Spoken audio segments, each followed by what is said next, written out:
Dearly beloveds, transit riders, friends, we're gathered here to say R.I.P. to RIPTA as we know it. This is a very solemn occasion, about 4 days before the start of historic sweeping cuts across the entire state that will make our buses come later, our wait times longer, and lose weekend access almost entirely. Make no mistake, Governor Dan McKee is the one who brought us here, and he has to own this situation. Shame. Shame. Shame. Shame. This is historic. RIPTA has not seen cuts like this in its history.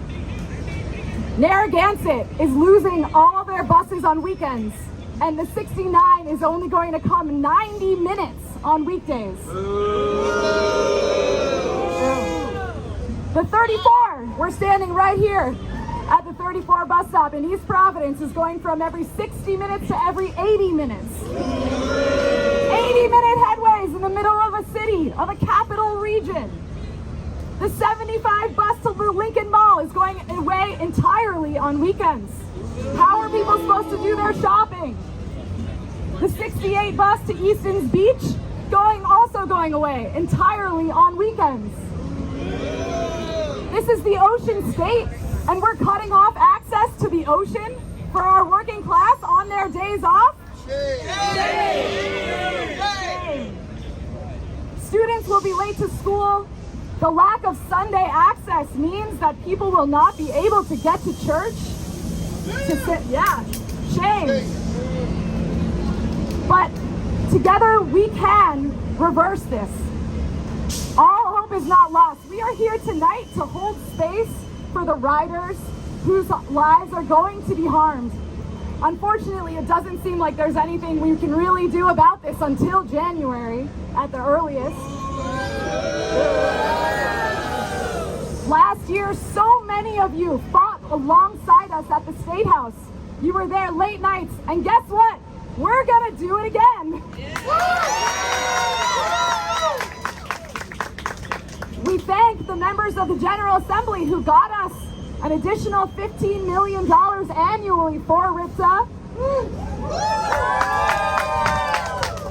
Unfortunately, it wasn't enough, and the governor was unwilling to make up the gap. Even as that gap shrank and shrank, it shrank from 15 million to 10 million, then it was down to 4 million, and still nothing from Governor Dan McKee to prevent what is about to happen to communities across our state. So that we say shame! We are going to be hearing from bus riders tonight. The point of this is to hold space, to be with each other, as we know that folks are going to be stranded on the side of the road, trapped in their homes in the coming winter cold.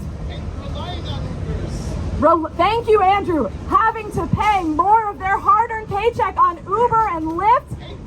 Yes, we hate that so much. We should not have to be outsourcing our transportation to giant Silicon Valley tech companies. That's right. We should be spending that money on good union-paying jobs here in Rhode Island. So, my name is Liza Burkin. I'm the board president of the Providence Streets Coalition and our Save RIPTA campaign. So many of you have fought alongside us for so long, and we got a lot more left in the tank, so don't you worry. We're going to hear from a bunch of our coalition members and our hardiest fighters tonight. So thank you again for being here. First up, we're going to hear from Valerie Reichuk, representing the Rhode Island Transit Riders.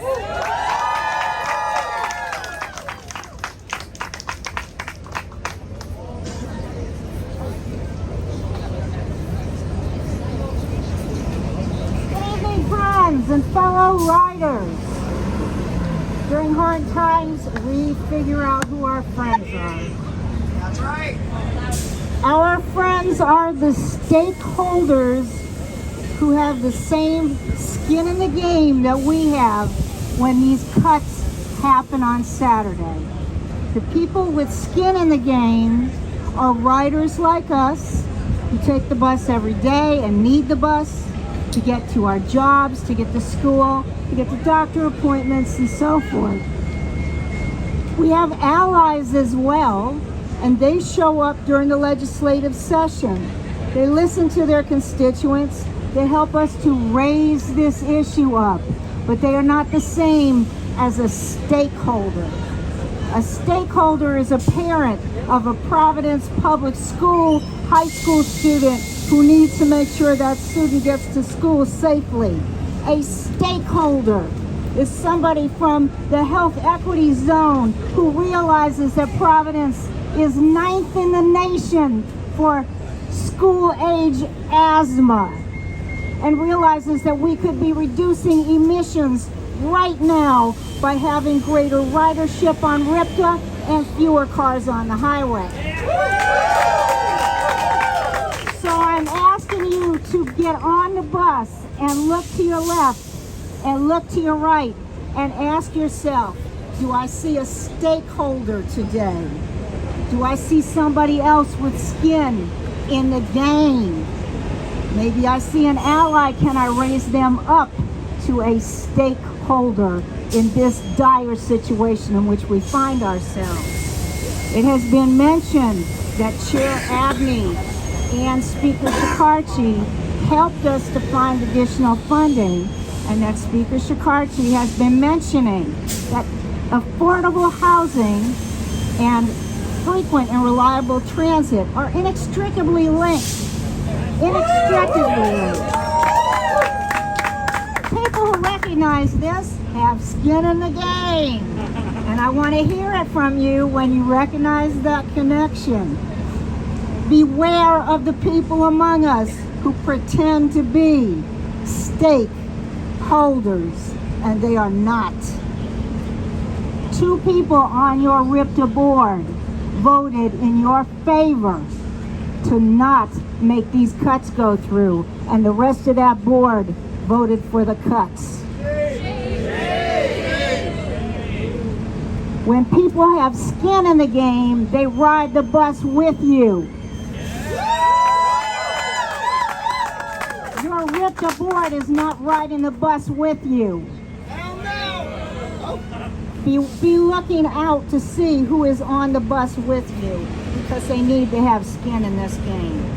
So tonight, look around, recognize your allies, recognize your fellow riders, your stakeholders. Greet them on your bus tomorrow. Treat them with kindness, and remember, we have skin in this game. Yeah. Thank you so much, Val. Thank you to the Rhode Island transit riders who are the thought leaders behind this entire movement. Thank you. You know who you are. All right, next up, representing Young Voices Rhode Island, we have Andrea Gonzalez.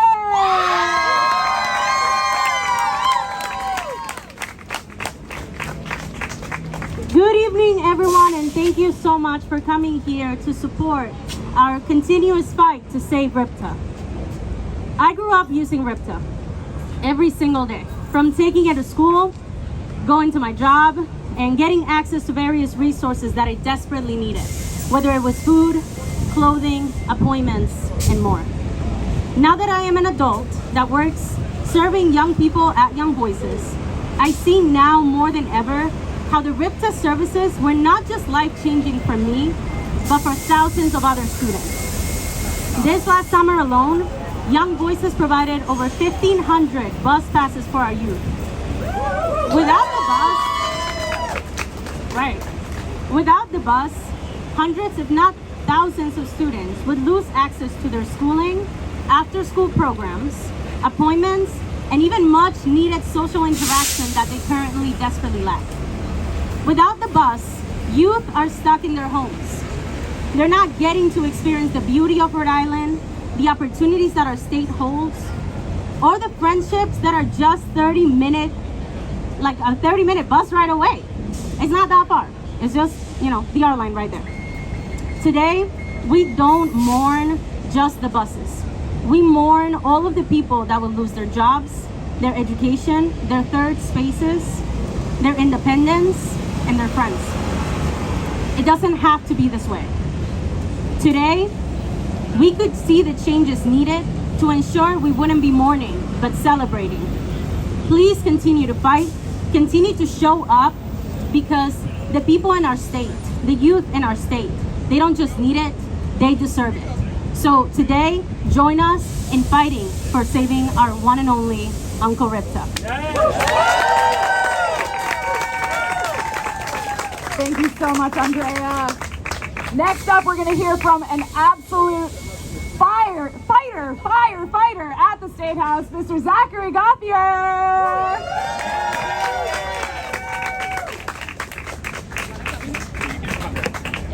It's okay, I got you. Right here. How's everybody doing? I want to thank everybody being here today. When I think of RIPTA, I think of my heart, of the economy, and guess what? The physical study agrees with me. RIPTA has the highest efficiency of any public transit service in the state. So, with that being said, I ask everybody, the proof is in the pudding. So, I ask all of you to be with us and look at what these cuts would do to so many people. They would have fixed so many jobs. And my beautiful state needs to be expanded upon. And to do that, we need RIPTA. So let's give a present. Let's hold RIPTA to the standard it deserves. And let's bring Rhode Island back to where it belongs. Thank you. Thank you so much, Zach. Next up, we're going to hear from someone who deeply understands the connection between public transit and economic justice. A fighter on so many issues across our state, Ms. Leona Nelson Davies from the Economic Progress Institute.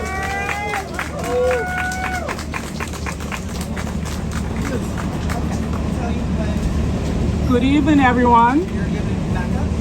I'm here today like you to mourn. And I am mourning choices. Why choices? Because state leaders are making a conscious choice not to fund RIPTA. I am mourning bull, yes. I mourn when we make wrong and inequitable choices. I mourn the fact that we have decided as a state to lose $239 million a year to make local governments whole with a car tax phase out, yet we can find $4 million to invest in you. I mourn the wrong choices tonight.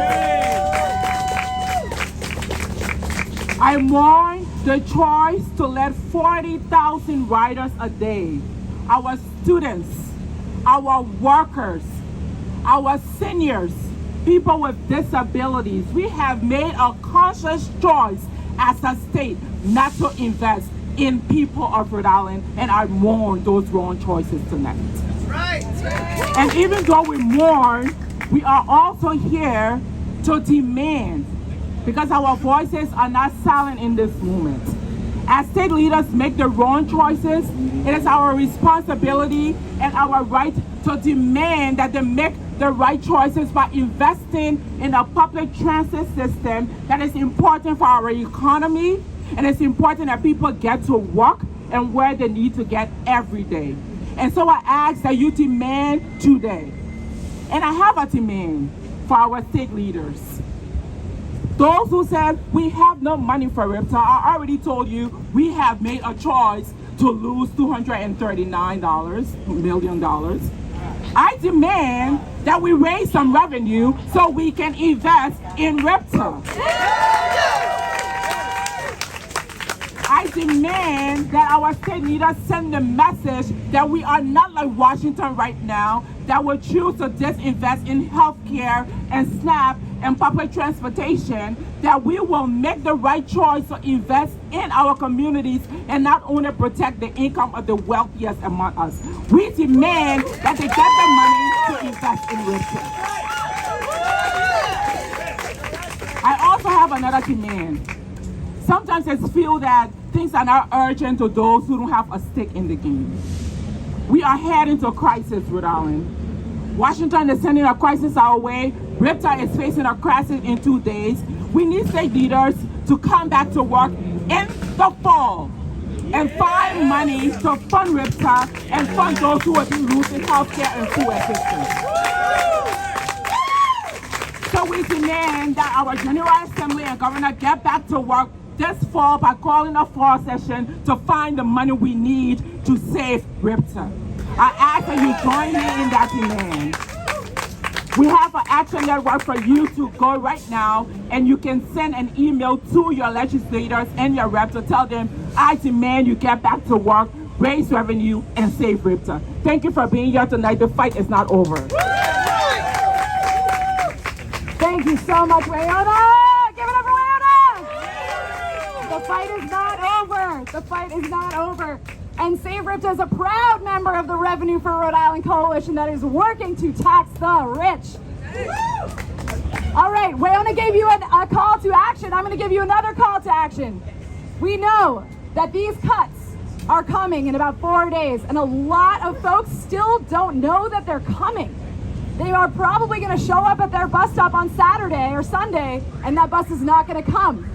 And maybe they get docked pay from work. Maybe they realize they can no longer work on the weekends. So we have a Google form. Dylan here we have QR codes right here. Over the next few weeks, please keep the link to this Google form on your phone.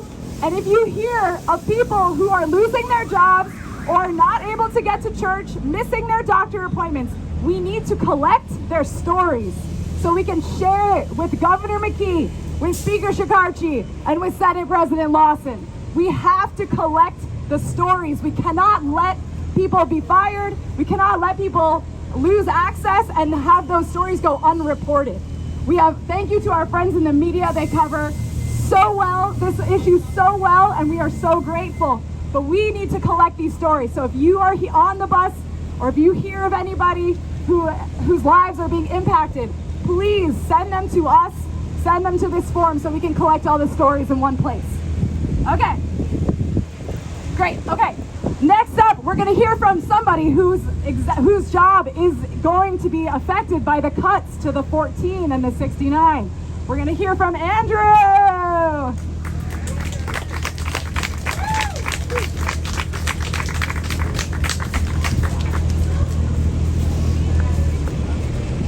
Very sad that they're going to cut 69 on weekends because people won't be able to go anywhere. They'll be stuck at their houses, and that's not good at all. Because I relied on the bus for 22 years.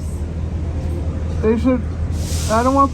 Well, I take 66, so I'm only going to have to take it to West Kingston or URI on weekends because I won't be able to go to Narragansett on the weekends, and that's a shame. And they need to find money to fund RIPTA. Andrew, I know you work at Marshall's in Narragansett. Yes. What are you gonna have to do to get to work? Well, the bus will be getting to Marshall's at 7:55 a.m. because I have 5 minutes before I punch in, and it's gonna run every hour and a half, and I don't like that. All right, and we're gonna have to spend a lot more money on Ubers and Lyfts, right? Yes. Okay. Thank you, Andrew. Thank you. All right, next up we have Randall Rose from the Kennedy Plaza Resilience Coalition. It's good to see so many people here speaking up. They always say bus riders aren't going to speak up if they cut buses. Well, I see everybody here, and we are speaking up. We do care. Whenever I talk to people in the plaza, people do care. So we can win this. I mean, the bus system in Rhode Island has already been improved. There's a lot. If you just see around Kennedy Plaza, we have the new signs next to all these bus stops, the new electronic signs that look a lot better than they were before. They've been investing in RIPTA, but unfortunately, Governor McKee wants to keep cutting RIPTA. He wants to cut routes all over the place, and he wants to raise fares, not just once, but he says he wants to raise fares multiple times. I mean, RIPTA is already pretty, very tough and for people to pay for. Unlike most bus systems, RIPTA actually makes first graders pay full fare, which is really hard. It's really hard if you're raising a family, and maybe McKee thinks people won't notice if he just makes buses run less often on almost every single route. But you know, if you're working a second job, that's going to affect your ability to get from one job to another. It's going to affect whether you have any time to buy something in between one job and your next job. And a lot of people pick their houses, they pick the place they live because they want to have a place on the bus line. When you start cutting buses, that destroys the value of people's houses. And when people can't get to work effectively on buses, and the only bus line that they can use is running so rarely that you can hardly use it, then it makes it impossible for people to afford being where they are. A lot of people move to Rhode Island because Rhode Island has a public transit system, but if you keep eroding that, you eliminate the reason for people to move to Rhode Island. You're going to make people want to move out of state. Hasbro moved out of Rhode Island, and they said part of the reason was bad transportation system. So we can speak up about this. Politicians always like to make it seem like you can't affect them. That's what I hear when I'm talking to bus riders. There are a lot of bus riders who are enthusiastic about fighting this, but there are still some who are intimidated and feel that nothing they say can ever make a difference. Well, we did make a difference. We stopped the McKee's original plan, and McKee is going to keep trying to cut more buses in future, but we can fight back. And when we talk to our politicians and have them talk to the state house leaders, then we can make a difference. So, thanks everybody. Let's keep fighting. Thank you, Randall. Listen, folks, we have a statewide bus system, not just a countywide, not just a citywide. Transit is a statewide issue, and we are lucky to have a cohort of legislators from Woonsocket to Westerly who support Save RIPTA. It is amazing. It's not just our Providence delegation, but we love them, and we're so grateful that Senator Mack and Representative Jen Stewart are here with us tonight. Senator Britta was here earlier from East Providence. That's 3 municipalities right there. It is not just an urban issue. And I also want to sincerely thank gubernatorial candidate Helena Folks for being here and for showing up and for talking about the issue of transit over and over and actually listening to bus riders. Thank you. All right, folks, we have one final speaker here tonight. Thank you for mourning with us. Thank you for, I'm not gonna lie, it's a time of sadness. We need to acknowledge it before we move ahead with our fire and our hope and our optimism that is coming in January when our hopefully in October,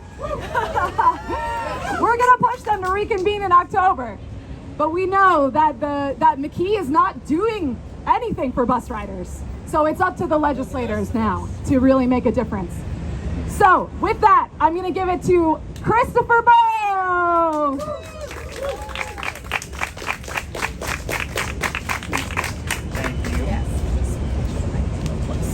All right, everyone. My name is Christopher Bowe. I have been legally blind since birth, and I have used RIPTA as my primary means of getting around since I started traveling independently at 14 years old. Now, before I start, can I just have you all raise your hands if you can hear me? Oh, yeah. Okay, well, I literally just told you I was blind, so that's on you. But now that I have your attention, growing up on Aquidneck Island, I remember how freeing it felt to be able to take the bus with my friends, whether it was to go to the movies, the Providence Place Mall, or even just out to a restaurant, and not having to worry about when I had to leave because the Route 60 bus ran every hour, late into the night, as late as 1 or 2 in the morning. And it absolutely breaks my heart that blind and otherwise disabled teenagers going forward will not share that experience with me. We are all here today to mourn not just the loss of our beloved transit agency, RIPTA, but to mourn the loss of the choices and independence that so many of us have come to rely on and cherish over the years. What is perhaps the most tragic aspect of RIPTA's killing is that, like so many other travesties to befall our state, it could have been prevented. Governor McKee wants you to believe that this is not the case, that these cuts were unavoidable. He wants you to believe that RIPTA has been sucking the state dry and we simply could no longer afford these critical public transit services. That is not true. It has never been true, and it never will be true.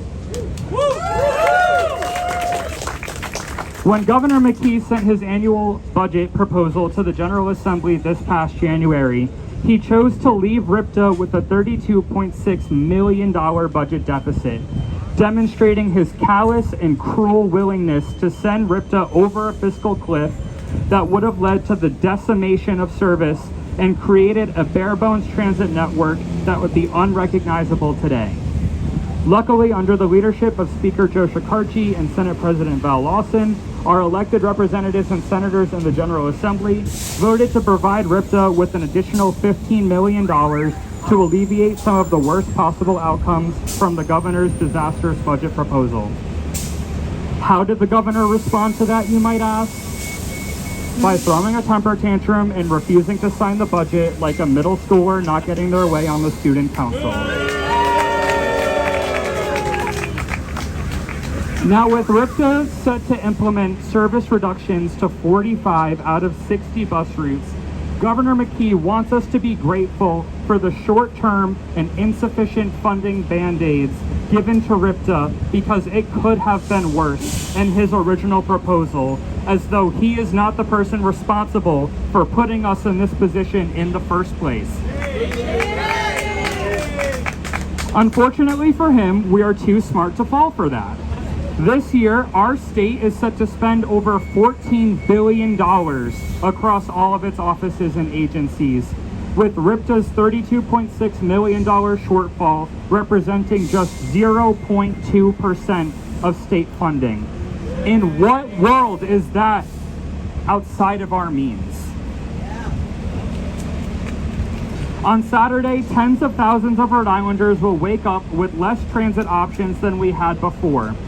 And while I am especially grateful to the General Assembly for preserving the Ride Anywhere program, which has become a lifeline for people with disabilities living outside of the urban core, I am extremely concerned about how these massive reductions to the fixed route service will strain the paratransit system as more and more people turn to the paratransit program out of desperation. We should not need to beg our government to help us get to work, to help us get to school, or our doctor's appointments, or any of the other important places in our lives. As Rhode Islanders, we deserve the right to live independently, and that includes being able to get around our communities. While I am devastated at this loss, I am comforted by the knowledge that it does not need to be forever. We are in this position because Governor McKee has decided that the over 35,000 people who ride RIPTA every day, people like you and me, are expendable, and that we deserve less access to our state than those who possess the means, the ability, or the desire to operate a personal vehicle. My sincere hope is that you will all join me in the upcoming 2026 legislative session to fight for the RIPTA we deserve, and not only reverse these cuts, but make meaningful improvements to put RIPTA on the path to being the transit agency we all know it can and should be.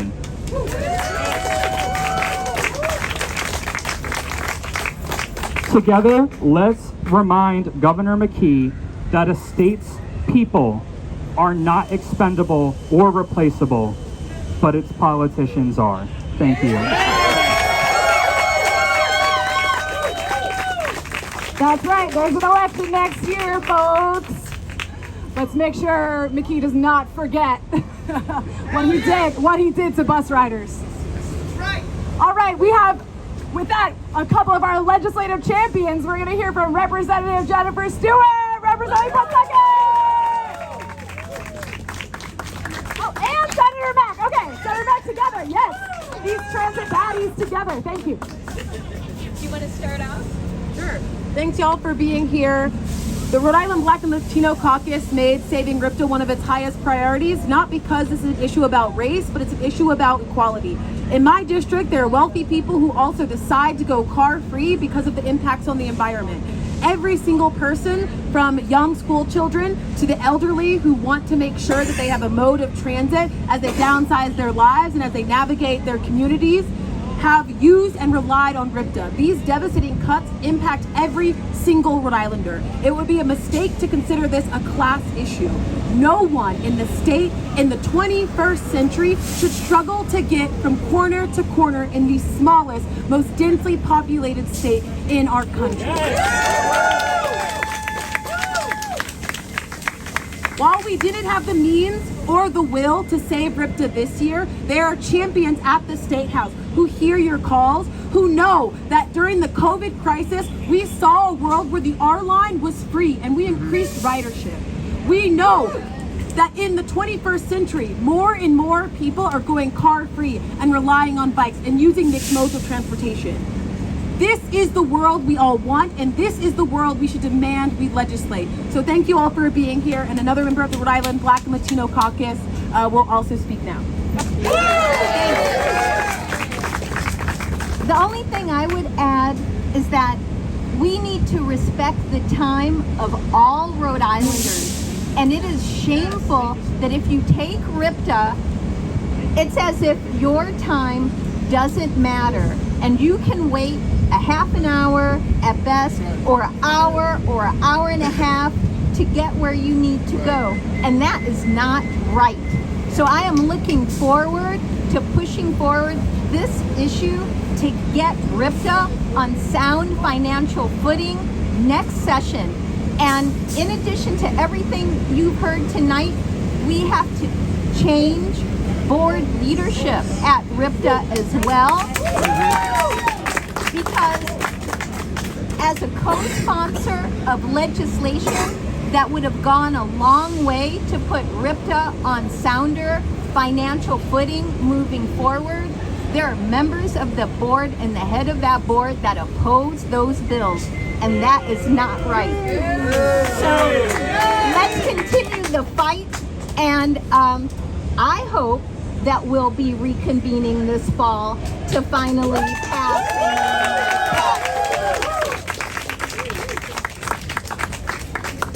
Thank you so much, everyone. We appreciate you all. Thank you for being here and holding space with us as we mourn these impending cuts. Please, whether it's on Saturday, over the next few weeks, stay connected with us. Definitely come and see us as soon as that General Assembly reconvenes, and we will keep fighting with and for you. We will save RIPTA! Thank you so much, and good night.